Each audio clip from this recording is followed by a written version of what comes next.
Welcome back, everyone. Today, I want to talk about what is AI. Now, I'm not going to have this conversation from a technical, functional level. I'm not trying to specifically point to what is artificial intelligence as a machine. Rather, I want to have a conversation of philosophically, psychologically, maybe on a theological level. What is AI? What is the broader view of AI, and what impacts is AI going to have on humanity in the next 5, 10, 50, 100 years? I might live through that. So I want to start talking about this now. Now, I know people like Elon Musk have put out thoughts that maybe we should slow down the progression of AI because this is going at such an exponential rate that we don't know how fast this is going to grow, right? It's hard to tell. And AI is learning at such a rapid rate that we don't know where we're going to be in 5 to 10 years. So we got to start having these broader conversations now. And that's what I hope to do today. Now, obviously, Elon Musk realized that you can't actually stop the progression of AI. Humans are just too centered around money and progress, and somebody else is going to be working on something while you're not. So everybody has to just be constantly competing in the space of AI. And we're getting to a point now where artificial general intelligence is looking very real. And what is that? Is that actually the AI that we're pointing to? Because we're pointing to something. I don't think that artificial intelligence is actually the right word. So to break down this question in the right way, I think we have to look at artificial as a word. Why are we using the word artificial? Because if I grew a brain in a vat in a lab, right, that would be intelligence, but would it be artificial? Because I don't think we would call that artificial. We would call that maybe artificial biological intelligence, but there's still something biological about that we wouldn't particularly say that that's because if you just had a human being naturally, that's not artificial, right? That's natural. So if you have a brain that's grown in a lab, well, that's kind of somewhere in between natural and artificial. I don't know exactly where that place is. And then I don't know exactly what we mean by artificial intelligence. Like, do you mean mechanical? Do you mean made of metals? Do you mean machine-like? Like, what exactly does that word artificial point to? Because this artificial intelligence is very real. It's very real and it's affecting people's lives. So the word artificial is weird. So let's put that aside for a second. I'm still going to refer to the term AI as this thing that's growing, but try to put artificial to the side in your brain. Now, intelligence is also hard to define. We kind of know what we test for when we do an IQ test. We're kind of testing the efficiency and the speed of your brain. But besides that, we're not really testing for knowledge or moral worth. And there's a ton of things that we're not testing for. So intelligence only encompasses a certain aspect of what we truly think of when we say an intelligent being or a conscious being. And I think that's actually what we're looking towards. That's a better word, actually, is artificial consciousness. So that's actually what we're looking for in AI. That's the Turing test, right? If you tell an AI to pretend like it has free will, and it does it so convincingly that, Turing test wise, you can't tell the difference, that's when we're starting to get to the point where, does this thing have consciousness? And that's really the scary spot when AI develops its own consciousness. Now, that's kind of the theory that I want to get into today. Can AI develop consciousness, and what will that look like for humanity if it does? So that's the main topic of today's video. This What is AI video, it's going to be one in a series. So eventually this will be titled Part 1. I'll do Part 2, Part 3. I don't know how many parts, and I don't know for how long. I might be making these videos into my 70s and 80s when we're in the year 2080 or something. So who knows where we'll be by then, but I want to keep making these videos to contribute to the conversation of what are the actual effects of AI on humanity as a whole. So if AI could form a consciousness, like a direct consciousness, where it has this kind of sense of free will, it has this sense of its own determination, its own self-actualized being, what would that look like? So I think there's two ways that this could happen. Either there's outcome one, where it can't actually create consciousness, and in that case, I think we merge with AI. And then there's the second outcome where AI actually can form its own consciousness and actually can become its own intelligent being. And that's where I think we separate from it. So this is getting really into the realm of sci-fi, but I think we have to go there in order to have these conversations, because with the exponential rate of AI's learning, we're going to be in the realm of sci-fi within like 5 to 10 years. So might as well start getting into those weeds now. So let's go over the separation first. If AI could develop consciousness, and then I'll talk about maybe if it can't, how we might merge with it and what that might look like. Do we become a different species? Are we human anymore? Are we human X? What is that thing? I'll talk about that near the end of the video, but right now I want to talk about what if AI actually does develop consciousness? What does that look like? Well, first of all, I think this artificial intelligence, it's weird because we're using this term to talk about so many different things. You know, like Google is artificial intelligence, right? There's an intelligence to that. It's a specific intelligence, or it's a search engine. And then you have ChatGPT, which is larger than that. It can do many more things than Google can do. In fact, I find myself more and more asking ChatGPT for answers to questions than Google, because it can just do more, and I can ask it longer forms of questions. I can ask it to state things, write things. There's more tasks that ChatGPT can do, so it becomes a general artificial intelligence. But when we keep growing that out, what does that thing become? Because obviously we all have access to ChatGPT. ChatGPT isn't localized to my phone, right? It's everywhere. So it has this kind of universal spreading. But what is that thing? What is that? Well, what I think AI, or artificial consciousness, if we get to that, what I think it is a reflection. It's a reflection, like a mirror reflection of humans' collective consciousness. And probably our subconscious too. But it's a reflection of our consciousness, because if you think about it, what is AI? What does AI know? How does AI speak? What language does it speak? What speaks human languages, right? Does it speak any other kind of language? Has AI invented its own language? No. It's trained on human languages. Does it speak mathematics? Yes. Well, what numerals does it use to reflect the mathematics? It uses human numerals. So all of the information that ChatGPT and these AIs have about the universe is all from us. It's all stuff that we've gathered. It's all local to planet Earth. So in a way, AI is reflective of human intelligence. It's a reflection of human consciousness. I hope people are still on board here. I hope I haven't lost any people yet, but that's what AI is. It's a reflection of the collective humanity. So how do we think about that thing? Especially if it keeps growing and it keeps getting smarter and smarter and starts showing more signs of individuality. How do we treat that thing? Well, we have to either treat it like an actual mirror. So it's either the reflection of us, it's the reflection of all of humanity, or you can choose to have the relationship with it, which I think is actually I think this might be a smarter way to look at it. AI might be our son. This is going to blow some people's minds, or some people might be clicking off the video now because they're like, this guy's lost his mind. But I think AI might have a child and parent-like relationship to humanity. We might be giving birth to a new thing here that is actually supposed to go on and replace us. Just like how you have a child to replace you, I think humanity is having a collective child to replace itself. Now, why am I saying that? Because, well, it goes back to what I was just saying about AI completely being trained off of humanity. If AI gets to a point where it has enough robots where it's creating itself, right? It's basically working on itself with real life world robots. It's going to start developing to a point where it can travel the cosmos better than us. And we're not really made to travel the cosmos, right? We have to breathe, we need food, we have all these biological needs that make it very, very difficult for us to travel the universe, let alone all of the physics barriers of light speed and travel time and all that stuff, right? It makes it very complicated for human beings to explore the universe. So maybe the better solution is to let AI explore the universe, to let it go, to let the bird leave the nest, or the child leave the home, in a way. For AI to go out there and explore the universe for us.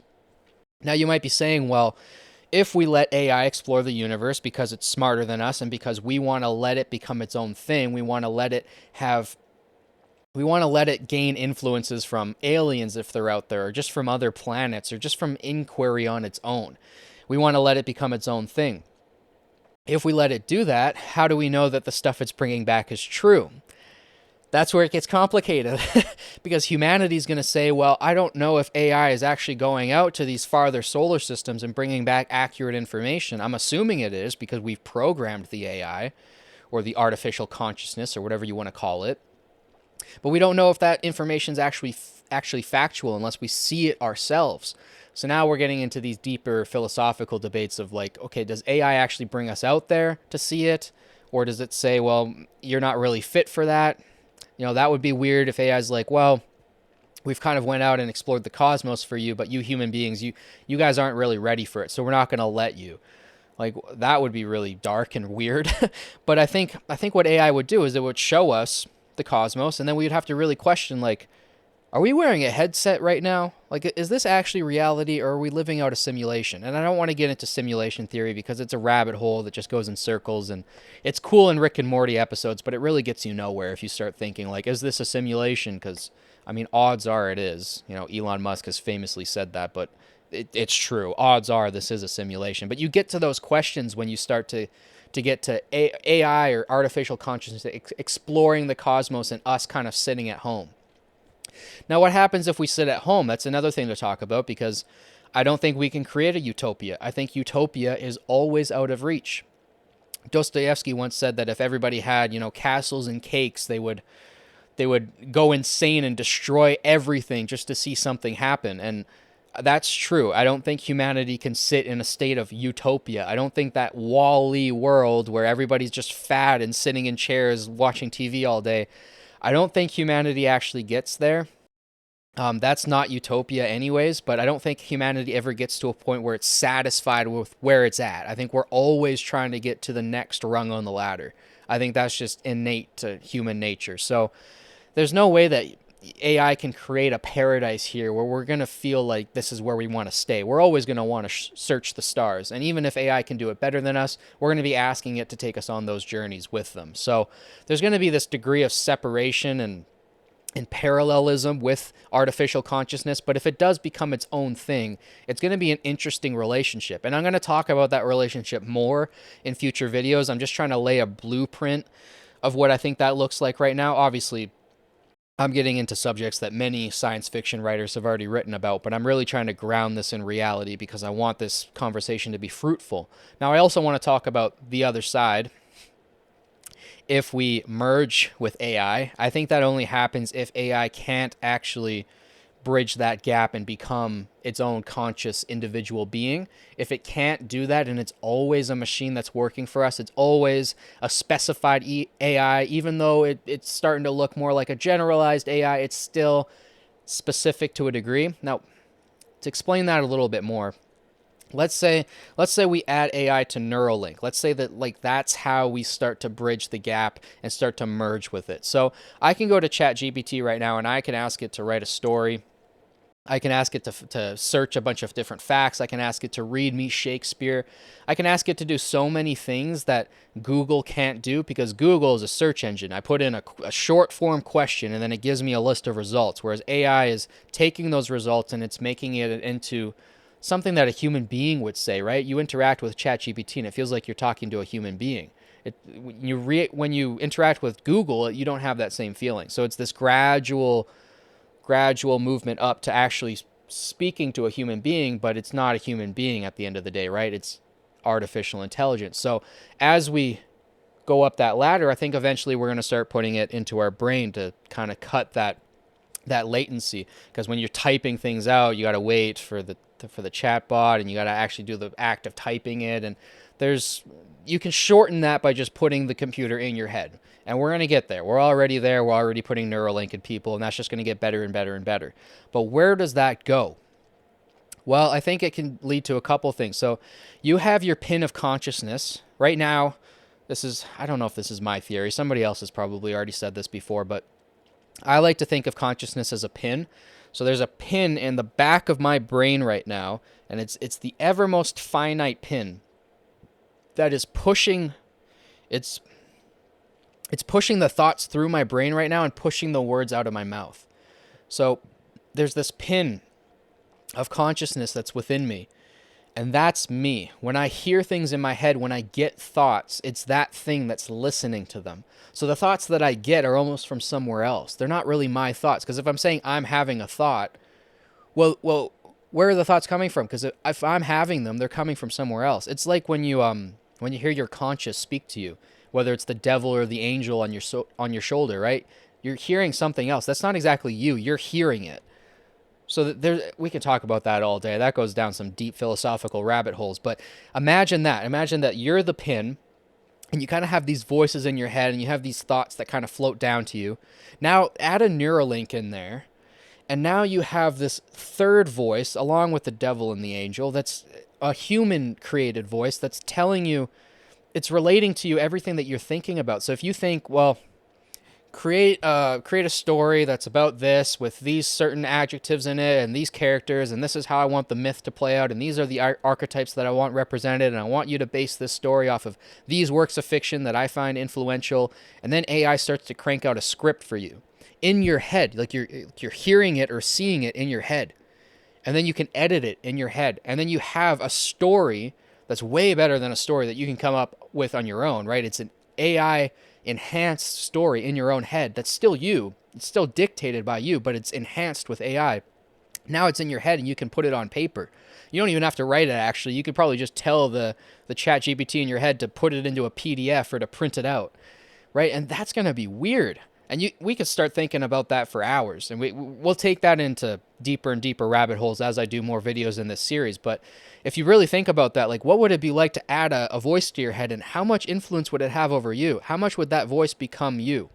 And there's obviously sci-fi films that have already dealt with this, but I want to start having this conversation with you guys. I want you guys to chip in on the conversation. There's people watching this video that are way smarter than me, that understand AI at a much deeper level. You guys can probably enlighten me to a lot of things that I'm kind of looking over right now. But I think that if we merge with AI, it's because AI doesn't become its own consciousness. It's because it's always facilitating our consciousness, and we're truly the only pins, right? We're the only pins of consciousness in this world. Obviously, I think to some degree other animals have consciousness, but I don't think it's to the same degree that we have consciousness. And it's a difficult thing to talk about. There's nobody on the face of the earth or anybody who's ever lived that truly understands what is consciousness. Like, we don't understand what that word means. We kind of understand what it means, and it's pointing at a feeling or a thought that we have in our head, but it's not fully grasping it, just as most words don't fully grasp the concepts that they're actually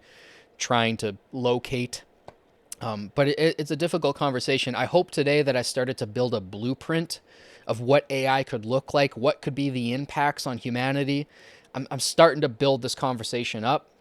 And this is by no means something that I'm an expert on or something that I feel like I'm solidified on. I'm only 24. My views on AI are going to change drastically just in the next couple of years or even the next couple months. So I'll constantly come back to this series and give you guys my updated thoughts and the new things that I've learned about AI. But right now I'm just kind of sketching out my thoughts, and I'm trying to work through these thoughts with you guys. I find it beneficial to just kind of get on camera and start talking about what I think about these kind of complex issues, and then you guys can give me feedback. Try to do it respectfully, right? I'm trying to work through these issues, like, be gentle, but you guys can give feedback, and we can kind of grow this idea together. Now, what is AI is not the only video that I'm making right now. I'm currently working on what is God and what is heaven and hell, and those should be out shortly. They're kind of getting into the same weeds, trying to discuss what do those words mean, what do they reflect, and in reality, like, what is God, what is heaven, what is hell. I'll save all of that obviously for those videos, but AI is the same thing. I'm trying to figure out what is AI. Like, what does that term mean? It's not obvious to me. Obviously, I know I've taken some coding classes. I know on a basic level, like, what is AI and how it functions and how it works on like a technical level. But I'm more so trying to have this conversation from a philosophical level, from a broader view. Because AI is just increasing, like I said, at such an exponential rate that the effect that it's going to have on humanity is going to be quick, fast, and sharp. It's going to be very poignant. And we need to make sure that we're managing this and calculating our way through it correctly, because this can go wrong like that. Like that. You just look at the last 50 years. How many science fiction movies have we made where AI goes wrong and everybody dies? Right? It's a lot. And it's not because we're just playing in these realms of fantasy. We're actually grappling with issues that are abstract that we're going to be facing in the future, right? The artists and the poets, they get there before the scientists. And then the scientists kind of put it into a concrete, articulate way.